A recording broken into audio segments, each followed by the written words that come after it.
মন্ত্রী মশাই, সকাল সকাল আপনারা তো মুখ ভারী কেন? আরে আর বলিস না, আগে রাজসভায় অনেকেই ছিল যারা আমার হয়ে কথা বলতো, কিন্তু ইদানিং সবাই কেমন বদলে গেছে। সবাই গোপালের হয়ে কথা বলছে, তাই তো? একদমই তাই। আর না বললেও কেউ গোপালের বিরুদ্ধে কথা বলে না।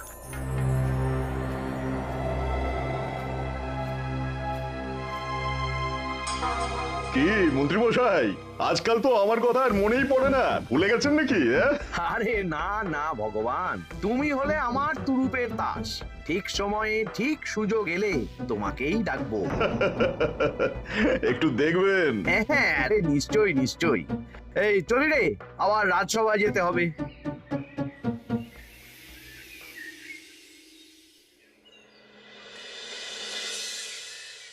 আচ্ছা, তোমরা বলো তো, আমাদের রাজ্যের সার্বিক উন্নতির জন্য সবার আগে কি দরকার? মহারাজ, আমি বলবো। বলো গোপাল। সততা আর শিক্ষা, এই দুটো জিনিস মানুষের মধ্যে থাকলে রাজ্যের উন্নতি কেউ আটকাতে পারবে না মহারাজ। একদম ঠিক বলেছ পণ্ডিত, তুমি তো শিক্ষার কাণ্ডারি। তুমি কি বলতে চাও এই ব্যাপারে? মানে কিভাবে শিক্ষার আরো উন্নতি করা যায়? মহারাজ, আমি তো মনে করি পুঁথিগত শিক্ষাই শুধু শিক্ষা নয়, মানুষের ভেতরে যে পূর্ণতা আছে সেটাকে ফুটিয়ে তোলার নামই হলো শিক্ষা। যেমন? কেউ যদি খেলতে ভালোবাসে সে খেলোয়াড় হবে, গান করতে ভালোবাসলে সে গায়ক বা গায়িকা হবে। আমি প্রত্যেকের মধ্যে লুকিয়ে থাকা এই বিশেষ বিষয়গুলিকে তুলে ধরার জন্য কিছু করতে চাই। তা এটা করার জন্য কি দরকার? প্রথমত অর্থের প্রয়োজন। আমাদের আরো অনেক টুল খুলতে হবে, সেখানে এক একটা জায়গায় এক এক রকমের শিক্ষা প্রদান করা হবে। এটা ভালো প্রস্তাব। আমাদের রাজ্যে গায়ক, নৃত্যশিল্পী, অঙ্কন শিল্পী, খেলোয়াড় সব তৈরি হবে। দেশ বিদেশে রাজ্যের নাম উজ্জ্বল হবে। মহারাজ, একদম এসব উল্টো পাল্টা খরচ করবেন না। কেন কেন? মহারাজ, রাজকোষে প্রথমত বেশি অর্থ নেই, যে কোনো সময় যুদ্ধ লাগতে পারে। তাই আমাদের উচিত প্রথমে এসব না করে কামান, গোলা বারুদ, ঢাল, তরোয়াল এসব কেনা। ঠিকই বলেছ।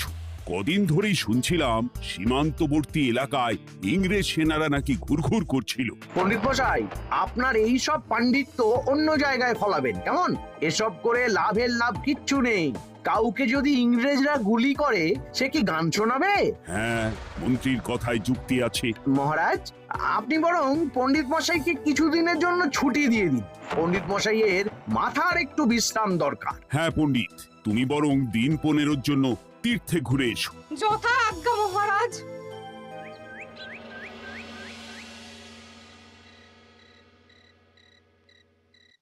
শোনো ভগবান, সকালেই তুমি কাজের কথা বলছিলে, আমি এমন ছক কষেছি কালকে থেকেই তোমার জন্য একটা ভালো বেতনের কাজ জোগাড় করে দেব। শুধু যা বেতন পাবে তার অর্ধেক আমাকে দিতে হবে, কেমন? রাজি রাজি। কি কাজ বলুন? শোনো, বাহ বাহ, দারুণ দারুণ, হয়ে যাবে কাজ।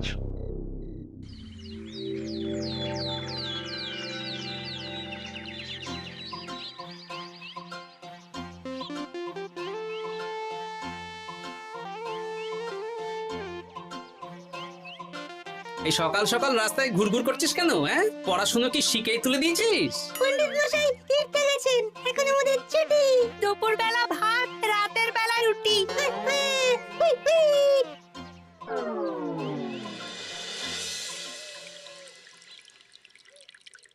মহারাজ, গতকাল পণ্ডিতকে ছুটি দিলেন আর আজ পাঠশালার সব ছাত্রছাত্রী সকাল থেকে ঘুরঘুর করছে। এ কি, তাহলে তো মুশকিল। মুশকিল আসান করার রাস্তা আমার কাছে আছে মহারাজ। আমার সন্ধানে এমন একজন পণ্ডিত আছেন যিনি বহু ভাষাবিদ, অনেক পাণ্ডিত্য, দেশ বিদেশে শিক্ষাদান করেছেন। কিন্তু তাকে আমরা পাবো কোথায়? তিনি কৃষ্ণনগরে ঘুরতে এসেছেন, শুধু ওনাকে বেতনটা একটু বেশি দিতে হবে। এবং তিনি এই রাজ্যের যে কোনো মানুষের চেয়ে বেশি শিক্ষিত, তার পড়ানোর ধরনই আলাদা। সে কোথায়? আমি তাই ওনাকে আজকে রাজসভায় আসতে বলেছি। মহারাজ, আপনার সাথে একজন দেখা করতে এসেছেন। দেখুন মহারাজ, বলতে না বলতেই হাজির। ওনাকে ভিতরে আসতে বলো। আচ্ছা মহারাজ।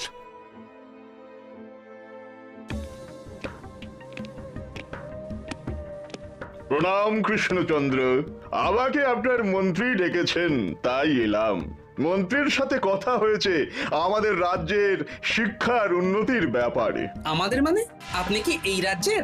মানে এখন এই রাজ্যে আছি তো, তাই আমাদের রাজ্য বললাম। উনি সবাইকে আপন করে নেন। যাই হোক, তোমার শিক্ষার উন্নতির ব্যাপারে কি মতামত? মহারাজ, আমি এই রাজ্যের বিভিন্ন মোড়ের মাথায় টোল খুলতে চাই। তার জন্য অনেক অর্থের প্রয়োজন। তাতে কি উপকার হবে? ছাত্রদের জন্য তো নির্দিষ্ট পাঠশালা আছে। যখন শত্রুরা আক্রমণ করতে আসবে তখন তারা দেখবে রাস্তার মোড়ে মোড়ে টোল, মোড়ে মোড়ে টোল। তারা বুঝতে পারবে এখানে সবাই শিক্ষিত।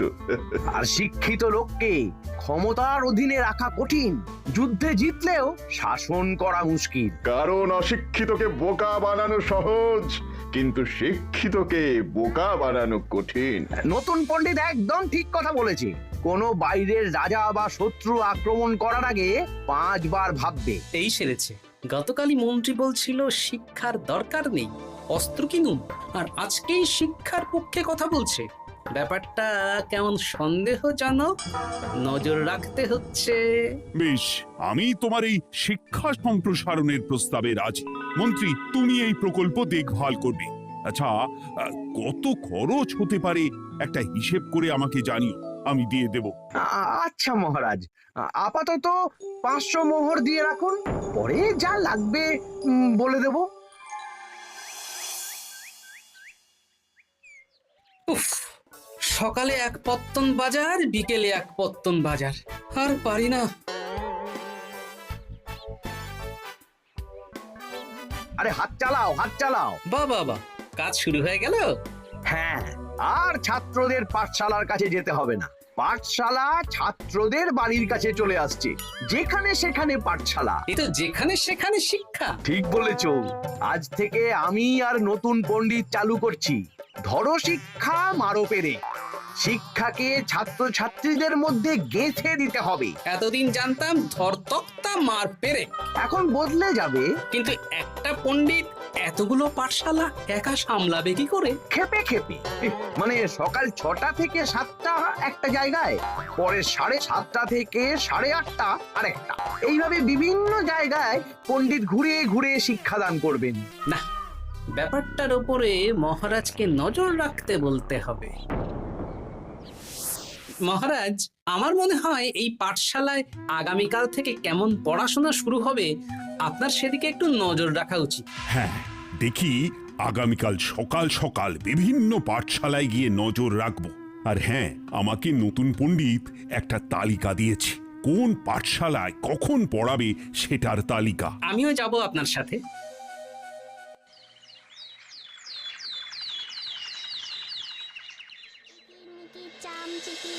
কাটা মজুমদার ধে এলো দামোদর, দামোদরের হাঁড়ি কুড়ি, দুয়ারে বসে চাল কুড়ি। দেখি কুটি, তোরা এই কিরমিকির খেলছিস? নতুন পণ্ডিত কোথায়? উনি তো এই মাত্র দক্ষিণের পাঠশালায় গেলেন। ন্যাপলা আর গুলটে আজ থেকে ওখানেই গেছে। ওদের দুজনের বাড়ি কাছাকাছি তো, তাই। আচ্ছা চলো তো গোপাল, দক্ষিণেই গিয়ে দেখি।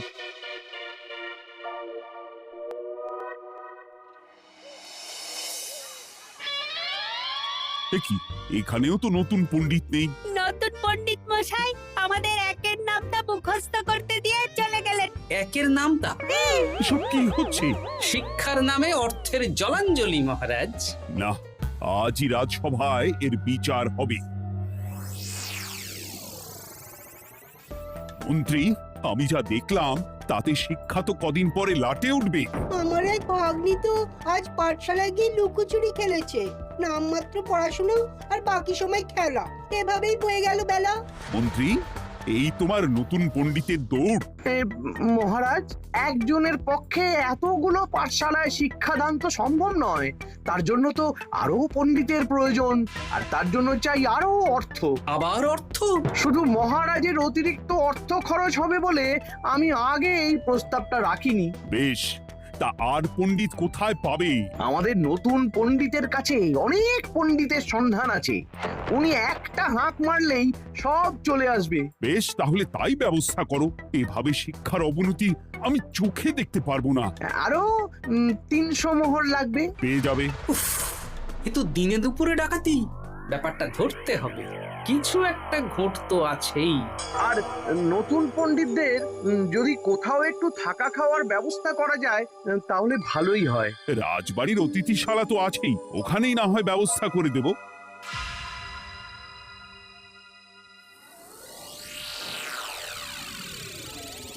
শোন বটা ঘটা আর কেলে পচা, তোদের এইবার এই ভগবানের মতন শিক্ষাদান করতে হবে। আরে আমি তো শিক্ষা বানানই জানি না।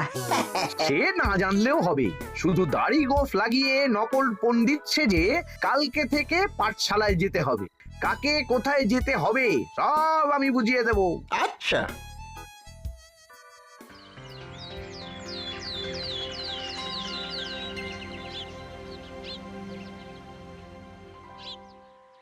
আচ্ছা বল তো, গতকাল তোদের বাড়িতে কি কি রান্না হয়েছিল? ভাত, মসুর ডাল আর লাউ ঘন্ট।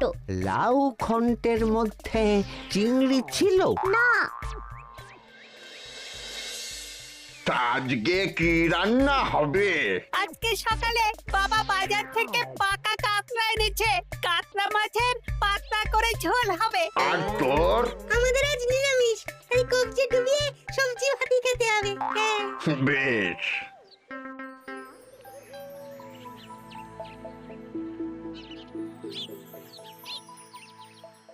বল, আজকে তোরা কি কি শিখলি? আমি লাউ ঘন্ট।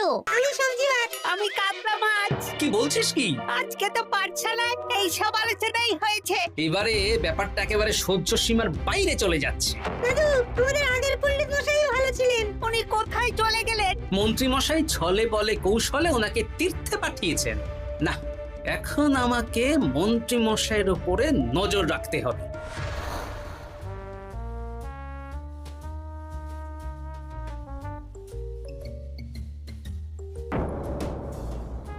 পাঠশালায় পড়ানোর ব্যাপার তো বিকেলেই মিটে গেছে।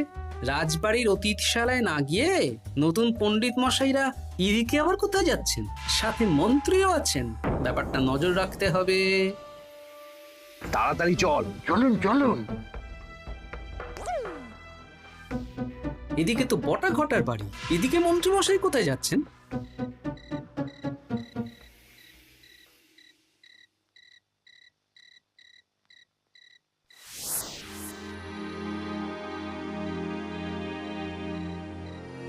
তারপর তোমরা সবাইকে কি শিক্ষা দিলে? শিক্ষা? স্যার আমাদের শিক্ষা নেই, চুরি করে দিন চলে। আমি কি করে শিক্ষা দেব? আরে ছাইপাশ দাড়ি গোঁফ থাকলে কি কুটকুট করে। তা বলেছিস বটা। আরে আরে আহারে করছিসটা কি? ভালো রোজগার পাতি কি তোদের সহ্য হচ্ছে না নাকি? ভগবানকে দেখ, সেই কবে থেকে দাড়ি গোঁফ লাগিয়ে পণ্ডিত মশাই সেজে আছেন। আমারও প্রথম দিন একটু সমস্যা হচ্ছিল, এখন সামলে নিয়েছি। আর আমাদের এই সব আলোচনা একদম করা উচিত না। বলছি মন্ত্রীমশাই, আমি কি শুধু এই পাঠশালাতেই পণ্ডিতের অভিনয় করব, নাকি রাজসভায় বসার সুযোগও পাবো? কালকেই এই ব্যাপারটা দেখছি। আগে তোমাকে রাজসভায় ঢোকাবো, তারপর এক এক করে বটা ঘটা কেলে পচা সব আমার দলের লোককে রাজসভায় ঢুকিয়ে নেব। আর রাজসভার বাকি সদস্যদের ফাঁকা করে দেবেন। একদম তাই। মহারাজ সহজ সরল মানুষ, এটাই একটা বড় সুবিধা। আচ্ছা, এই ব্যাপার। ঠিক আছে, আমি কদিন পরে ঠিক সময়ে একদম হাটে হাড়ি ভাঙবো।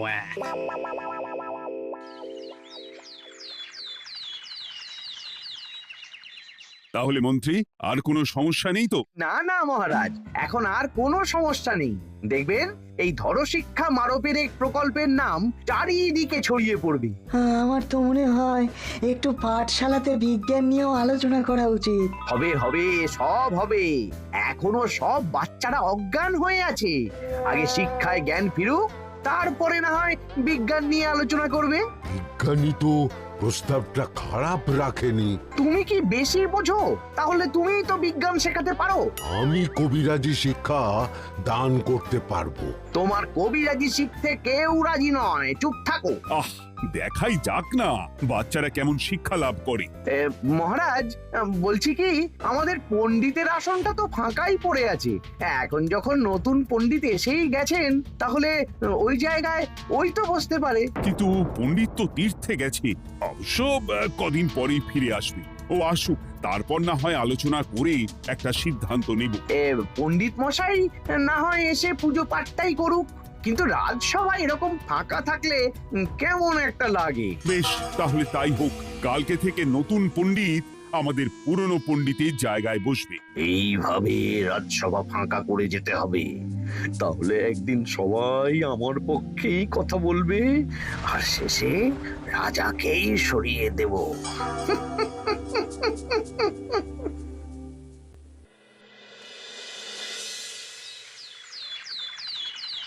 মহারাজ, সর্বনাশ হচ্ছে চারিদিকে।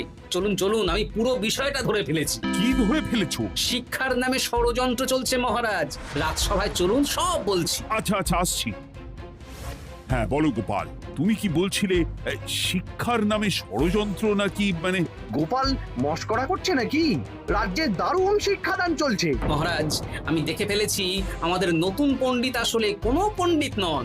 ইনি আপনাকে, আমাদের সবাইকে বোকা বানাচ্ছেন। তাই নাকি? ডাকো দেখি নতুন পণ্ডিতকে।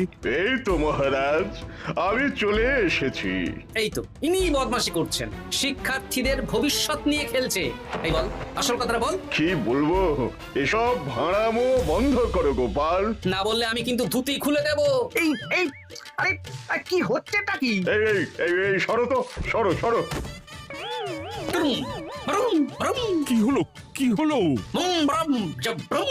এই সেরেছে। গোপাল এসব কি বলছে? বলুন। ভুল বকছে কেন? ব্রুম, ব্রুম, গোপাল, তোমার কি হলো গো? কি বলছো তুমি? আমার কাছে বৈদ্য, তুমি একটু দেখো তো গোপাল ঠিক আছে তো?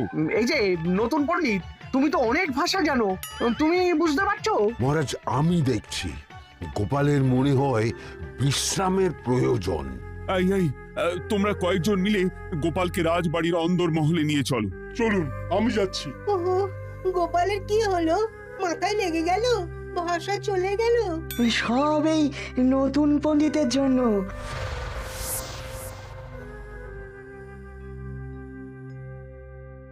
আম ভাল খাচ কাচ হায়ন আম মাস্কার কাচ।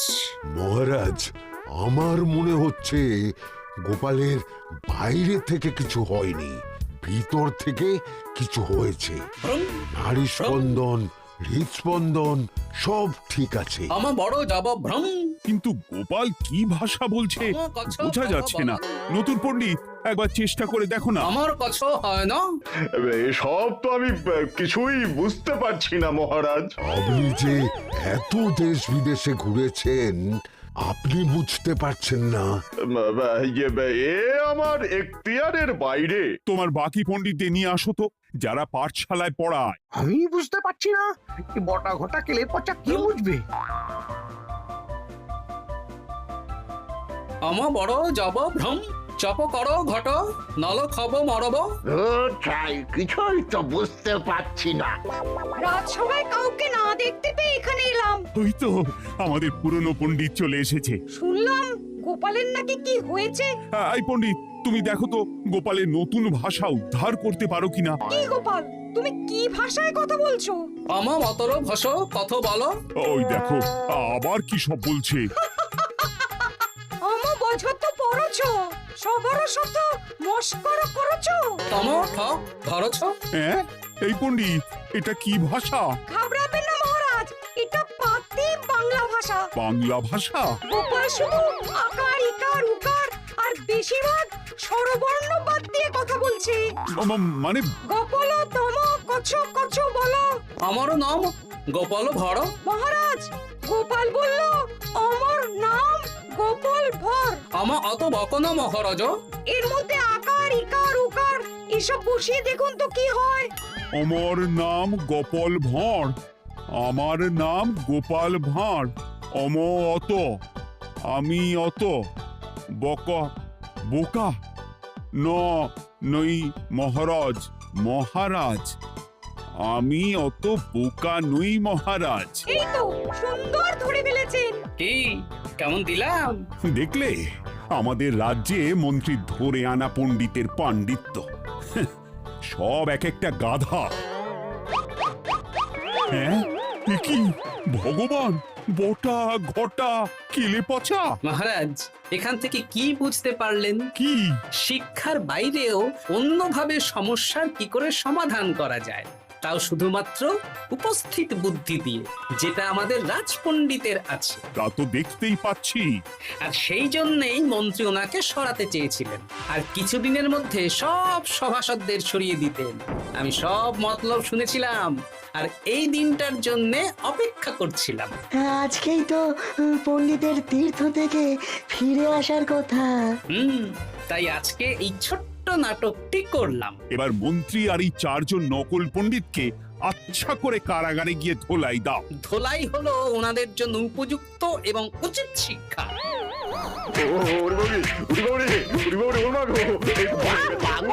বাবা গো, ভুল হয়ে গেছে গো। আরে